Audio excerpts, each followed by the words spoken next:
Hello friends, यह 67वीं BPSC की प्रारंभिक परीक्षा के लिए आज हमारा 51वां टेस्ट सीरीज है।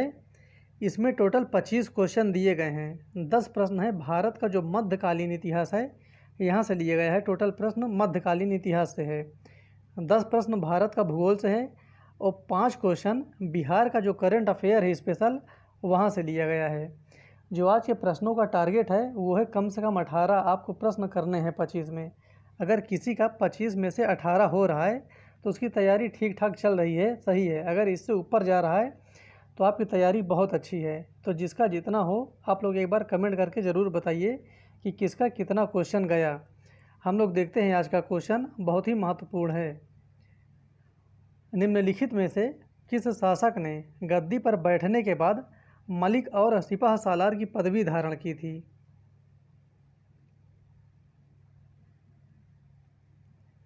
इसका सही उत्तर हो जाएगा ए, ये था कुतुबुद्दीन ऐबक। निम्नलिखित में से कौन कुतुबुद्दीन ऐबक का उत्तराधिकारी हुआ?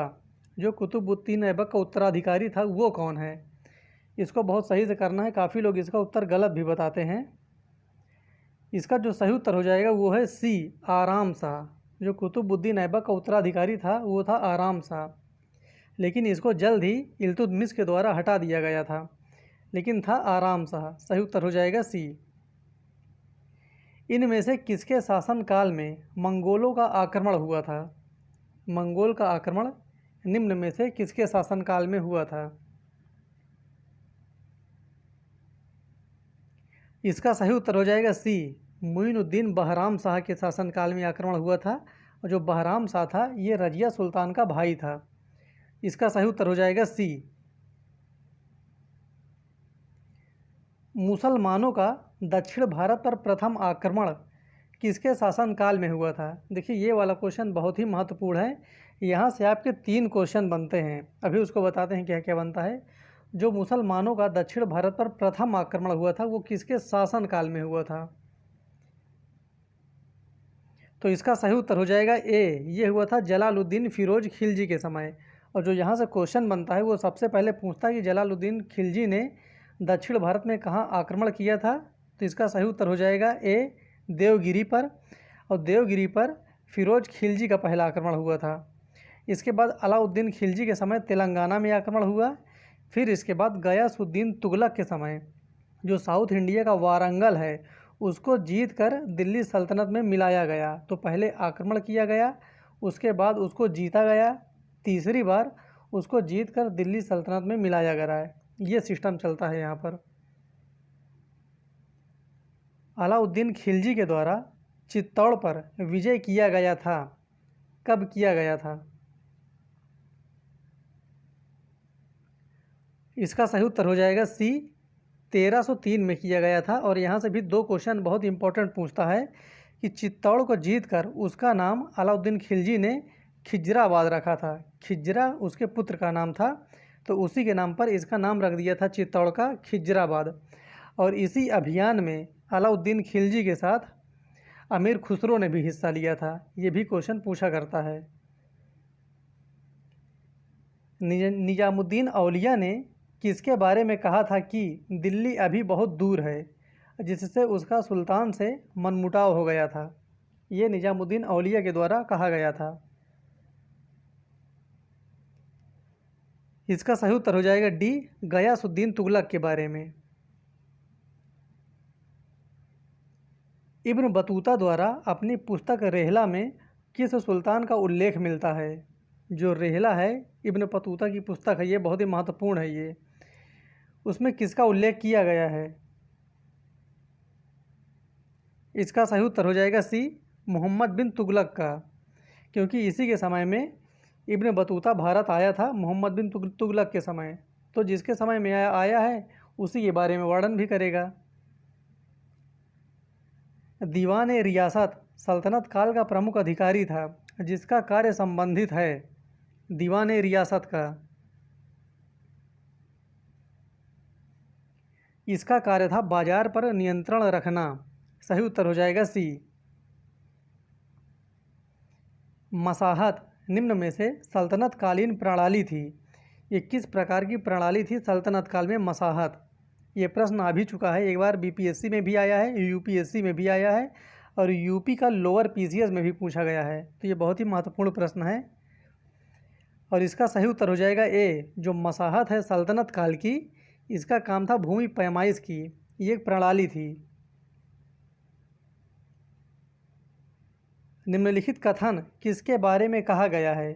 विश्वासघात से उसका आरंभ हुआ, दानशीलता पर वह विकसित हुआ और आतंक में उसका अंत हुआ।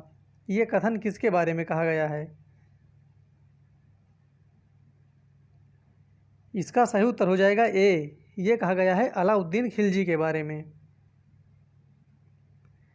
अब 10 प्रश्न यहाँ से भूगोल के मिलेंगे, बहुत ही महत्वपूर्ण प्रश्न है।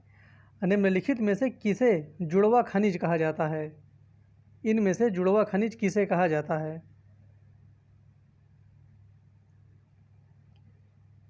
इसका सही उत्तर हो जाएगा सी।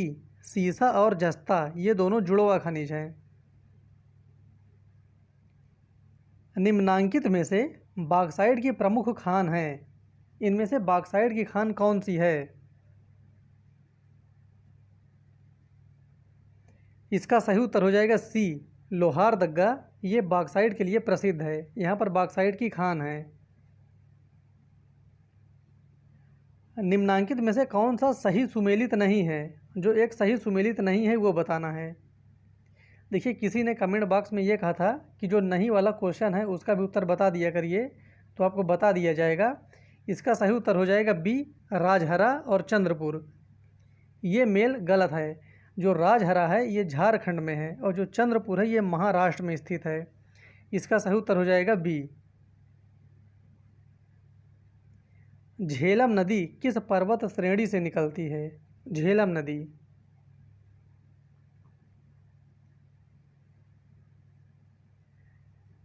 इसका सही उत्तर हो जाएगा ई, उपर्युक्त में से कोई नहीं, क्योंकि जो झेलम रिवर है ये निकलती है पीर पंजाल श्रेणी से और ऑप्शन में पीर पंजाल नहीं दिया गया है, तो इसका सही उत्तर हो जाएगा ई, उपर्युक्त में से कोई नहीं, क्योंकि इसका सही उत्तर है पीर पंजाल।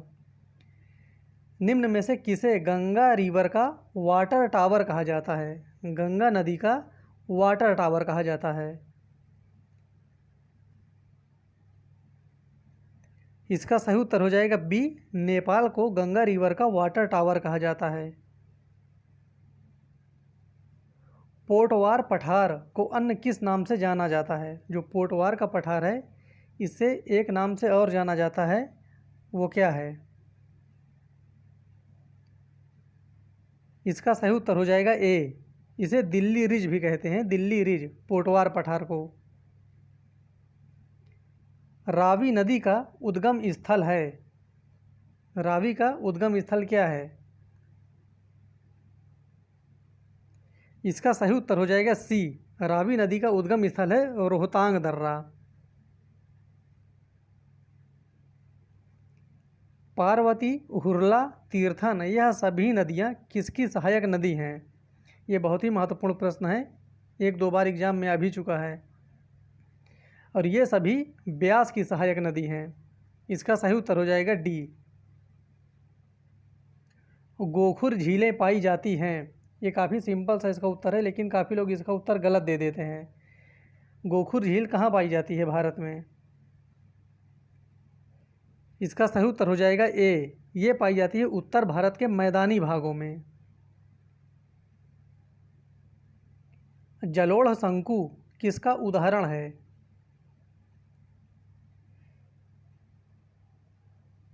इसका सही उत्तर हो जाएगा बी, जो जलोढ़ शंकु है ये निक्षेपण का उदाहरण है, डिपॉजिट का, निक्षेपण का। सही उत्तर है बी। अब यहाँ से 5 क्वेश्चन आपका बिहार का स्पेशल करंट अफेयर है। राज्य का पहला इंटरनेट कन्वेंशन सेंटर का निर्माण कहाँ किया जा रहा है? इंटरनेट कन्वेंशन सेंटर का निर्माण ये किया जा रहा है गया में। सही उत्तर हो जाएगा ए। प्रधानमंत्री मत्स्य संपदा योजना के तहत राज्य में मत्स्य पालन से जुड़े व्यवसाय में महिलाओं को कितने प्रतिशत अनुदान देने की घोषणा की गई है? महिलाओं को कितने प्रतिशत इसमें अनुदान दिया जाएगा? मत्स्य संपदा योजना में? इसका सही उत्तर हो जाएगा डी 60%। बिहार राज्य पथ परिवहन निगम के द्वारा हाल ही में कौन सा एक नया ऐप लॉन्च किया गया है?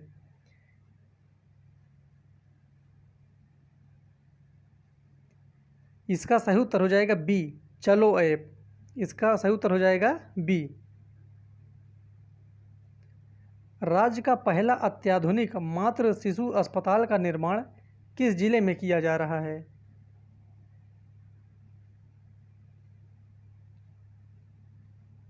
इसका सही उत्तर हो जाएगा डी, यह है मुजफ्फरपुर।